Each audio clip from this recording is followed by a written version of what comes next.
તારીખ 12/6/2026ના રોજ સાંજે આશરે 5 વાગ્યે ભચાઉ નગરપાલિકા ફાયર વિભાગને જાણ મળી હતી કે અંજાર તાલુકાના ભીમાસર ગામ નજીક આવેલી એક ખાનગી કંપનીમાં ભૂસીના જથ્થામાં આગ લાગી છે. આગની તીવ્રતા વધતા કંપનીના એક ગોડાઉન તેમજ પાછળના ખુલ્લા પ્લોટ વિસ્તારમાં પણ આગ પ્રસરી હતી. જાણ મળતાની સાથે જ ભચાઉ ફાયર ટીમ તાત્કાલિક ઘટના સ્થળે પહોંચી આગ પર કાબૂ મેળવવાના પ્રયાસો હાથ ધર્યા હતા.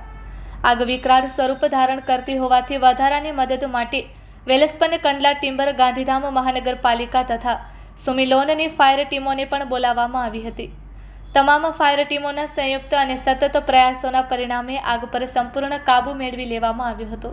આગની ઘટનામાં વધુ નુકસાન ન થાય તે માટે ફાયર જવાનો દ્વારા સતત પાણીનો મારો ચલાવવામાં આવ્યો હતો. આ કામગીરીમાં ભચાઉ ફાયર ટીમના પ્રવીણ દાફડા, કુલદીપભાઈ અને શક્તિસિંહે મહત્વપૂર્ણ કામગીરી બજાવી હતી. ઉપરાંત ગાંધીધામ મહાનગરપાલિકાના દીપક ગરવા અને સુમિતભાઈ તેમજ કંડલા ટિમ્બરના રાજેશભાઈ અને રમેશભાઈ સહિતની ટીમોએ પણ સફળ આગ બુઝાવ કામગીરીમાં સહયોગ આપ્યો હતો.